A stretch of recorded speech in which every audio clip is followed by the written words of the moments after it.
Bonjour à toutes et à tous, bienvenue dans cet hebdo, le meilleur de l'actualité du 16 au 20 janvier. Toute la semaine, la mobilisation du 19 janvier a animé vos discussions. Vous étiez nombreux à battre le pavé pour protester contre la réforme des retraites. Plus de 8000 jeudi après-midi à La Roche-sur-Yon, un chiffre confirmé par les renseignements territoriaux et l'intersyndicale. Ce projet de loi sur la réforme des retraites concerne la plupart des personnes nées après le 1er septembre 1961. Le gouvernement Borne entend reculer progressivement l'âge légal de départ de 62 à 64 ans, une situation impensable pour les manifestants rencontrés. Moi je suis magasinière en pharmacie, donc moi ça va, j'ai pas un boulot trop pénible, mais je pense surtout à ceux qui travaillent dehors et qui ont des boulots vraiment pénibles, ou les infirmiers, les médecins et tout ça, et vraiment faut se battre pour eux, et la retraite à 65 ans, non, c'est juste pas possible, quoi. J'ai commencé avant 18 ans et j'ai pas envie d'aller au-delà. Je pense que j'ai fait mon temps et j'ai envie de pouvoir en profiter. Il faut penser à l'avenir, et là la solution qu'on nous propose, c'est pas une solution, quoi. C'est pas envisageable, c'est pas raisonnable. Bah oui, c'est pas juste, parce que c'est pas nous les petits qui galérons, qui travaillons depuis des années.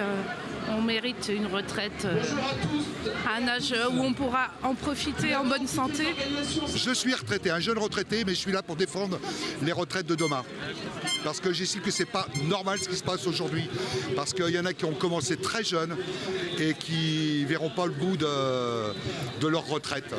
Autre cortège plus tôt dans la matinée, celui de Fontenay-le-Comte. 1000 manifestants se sont donné rendez-vous, place de Verdun, selon la gendarmerie et l'intersyndicale. C'est 2 fois plus que prévu pour les syndicats. Là aussi, les grévistes s'opposent à ce projet de loi du gouvernement. En 2027, les actifs devraient cotiser 43 annuités contre, soit 172 trimestres. Cette réforme est totalement injuste puisqu'elle fait payer aux salariés le plus modeste une réforme financière qui en plus n'est pas absolument nécessaire. Il n'y a pas urgence. On peut prendre le temps d'adapter le système de retraite pour qu'il tienne dans la durée. Il y a d'autres urgences à gérer qui sont comme l'hôpital et que le gouvernement ne fait pas. On fait payer aux salariés qu'on a applaudis en 2020 parce qu'ils allaient au travail, dans l'agroalimentaire, dans la santé ou dans le service aux personnes. C'est foncièrement dégueulasse. Actuellement, le système est viable tel qu'il est. Et nous, on serait favorable même à un retour à la retraite à 60 ans qui serait tout à fait possible. L'État donne 165 milliards d'euros par an aux entreprises sans la moindre contrepartie. Pour financer la retraite à 60 ans, il faudrait 13 milliards et demi. C'est tout à fait faisable et ça se verrait quasiment pas, ce serait indolore pour tout le monde. Je suis dans le cortège pour y compris défendre nos pensions, puisque le pouvoir d'achat des retraités a chuté depuis déjà un certain nombre d'années, et on peut considérer que depuis quelques années, c'est 1 mois de pension qu'on a perdu par rapport aux amputations qu'on a subies à travers les différents gouvernements qui se sont succédés. Voilà pour ces manifestations. Depuis le 1er janvier, Terval est devenue la 17e commune nouvelle du département. Située dans le pays de la Châtaigneraie, la commune est le fruit de la fusion entre Breuil-Barré, La Chapelle-aux-Lys et La Tardière. Près d'une quarantaine d'élus a planché sur le sujet. Désormais, les premiers projets collectifs vont pouvoir émerger. Sur place, le reportage de Cyril Guillet. Depuis le 1er janvier, Breuil-Barré, La Chapelle-aux-Lys et La Tardière ne forment plus qu'une seule et même entité. Baptisée Terval, cette nouvelle commune comptabilise désormais 2222 habitants. On est très très contents parce que il y a eu un vote, on a quand même mis les administrés dans la partie avec des réunions publiques, ils ont participé. Ce vote-là nous a donné le feu vert pour faire la commune de Terval. Le nom de Terval a été choisi par une commission, mais avec les administrés des 3 communes. Avec cette fusion, Terval devient la 2e plus grande commune du pays de la Châtaigneraie. Quant à l'organisation, les maires des 3 communes restent maires délégués et tous les adjoints et les conseillers conservent leur poste. À partir de maintenant, nous allons être 38 conseillers. Donc 38 conseillers, ça fait quand même du monde, ça fait même plus que l'intercommunalité. Donc sur 38 conseillers, notre vouloir à nous 3, c'est vraiment d'animer ce groupe. Et ce groupe, pour l'animer, c'est eux qui vont nous proposer les projets. Cette fusion est aussi l'opportunité de faire des économies en mutualisant le matériel et les agents. Il y a quelques projets ambitieux. Le premier, qui est un rassemblement des écoles du Breuil-Barré et de la commune de Tardière, c'est en avant. Donc pour l'année prochaine, il y aura une rentrée scolaire assez importante pas mal d'élèves du Breuil-Barré vont venir. On va y adhérer aussi les élèves de la Chapelle-aux-Lys. Et ensuite, il y a le côté aussi animation. Comme je le disais encore une fois de plus, et j'y tiens énormément, c'est notre bénévolat sur notre territoire qui est très très important. Et ça, pour le conserver, on doit les rassembler, les accompagner. Et donc, on est demandeur aux associations avec les manifestations. Et je peux vous dire, il ne va pas en manquer, que ce soit la Chapelle, Aubreuil ou à Tardière. Cette fusion aura nécessité 1 an et demi de travail et de réflexion. Quant au nom Terval, Ter fait référence au chiffre 3 pour les 3 communes et les 3 rivières qui les délimitent. Val vient souligner le côté vallonné de ce territoire. Cette semaine, nous sommes également revenus sur le plan d'efficience énergétique de La Roche-sur-Yon. La municipalité entend baisser la consommation de 50% d'ici fin 2023. Et depuis lundi, les horaires de fonctionnement des lampadaires et l'intensité des LED a diminué. On a besoin de faire des économies à court terme et de remplir des objectifs vertueux, mais ça n'empêche qu'on va aussi travailler sur les usages, sur l'utilisation de la ville la nuit. On aura de l'éclairage sur les grands axes de circulation, sur les cœurs de quartier, les places. Le Pentagone, qui comprend beaucoup d'activités nocturnes, lui restera éclairé avec une réduction de l'intensité. En fait, on va travailler sur nos LED, sur notre parc de LED pour vraiment faire des économies. Économie toujours, Saint-Gilles-Croix-de-Vie va enfin devenir un port de débarque du thon rouge. Hervé Berville, le secrétaire d'État à la mer, a signé mardi l'autorisation en présence de Stéphane Buchou, député de la 3e circonscription, et François Blanchet, maire de la cité gillo-crucienne. Cette autorisation a été refusée par 2 fois, en 2014 puis en 2022. La municipalité et les pêcheurs comprenaient mal cette décision. Il faut dire que les 2 tiers du quota vendéen sont pêchés du côté de Saint-Gilles. On a plaidé sur le fait qu'il était important de le débarquer chez nous parce que sur les 62 tonnes de quotas de thon rouge pour l'organisation de producteurs de la Vendée, 40 tonnes sont détenues par des pêcheurs de Saint-Gilles-Croix-de-Vie en fait. Donc il nous paraissait important que les pêcheurs de Saint-Gilles-Croix-de-Vie puissent débarquer leur thon chez nous plutôt que d'aller au Sable d'Olonne. C'est bon pour le commerce local, c'est bon pour les marins pêcheurs, c'est aussi bon pour la planète parce que ça fait des allers-retours en bateau entre Saint-Gilles et les Sables d'Olonne, ce qui est extrêmement compliqué. Donc au final, c'était plutôt une solution évidente qui était bien pour tout le monde. En bref, la région porte plainte contre X après les pollutions granulées de plastique industriel. Ces petites billes, aussi appelées larmes de sirène, ont été retrouvées sur plusieurs plages de Loire-Atlantique, mais aussi sur la plage des Granges au Sable d'Olonne. Elles servent dans la fabrication d'objets en plastique. Et pour rappel, Yannick Moreau, le maire des Sables d'Olonne, avait déjà également déposé une plainte. En sport, une seule soirée aura suffi pour écouler les billets disponibles pour le match des Herbiers ce week-end. Pour rappel, les Vendéens affrontent le Stade de Reims ce samedi 18h lors des 16e de finale de la Coupe de France. Une affiche face à une Ligue 1 3 divisions au-dessus. Ça ravive quelques souvenirs chez les supporters. En tout cas, certains en sont convaincus, l'exploit est possible. Alexandre Lenaour. Il y avait foule à la billetterie du stade Massabielle. À 4 jours du match contre le Stade de Reims, ils étaient déjà une petite centaine à patienter sous la pluie pour récupérer dès 18h le précieux sésame. Depuis une semaine, j'attendais, je regardais quand est-ce qu'ils allaient vendre les tickets, la permanence. Donc j'étais plutôt impatient, en effet. Oui. Là, je suis arrivé peut-être 5 minutes avant. Et une petite attente de 10-15 minutes et voilà, j'ai 3 places que je voulais. Je ne pensais pas voir autant de monde, mais voilà, ça y est, on l'a.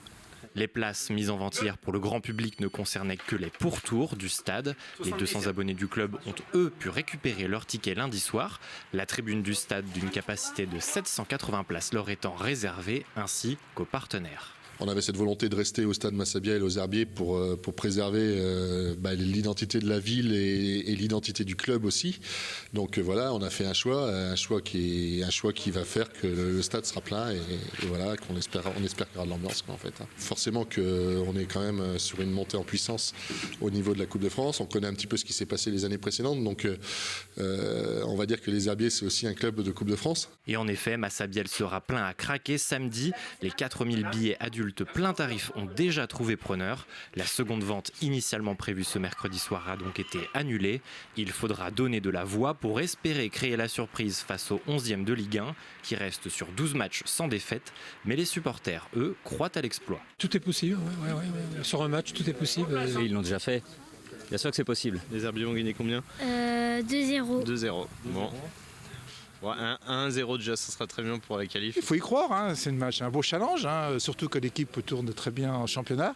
Donc tout est permis, je pense. Je dirais Reims pour de cœur, mais la Coupe de France est bien faite, donc on verra bien. Oh, 2-1 pour les Herbiers. On espère être gagnant quand même. Ça va être compliqué. En vrai, ça va être compliqué, mais bon, c'est la Coupe de France, on ne sait pas.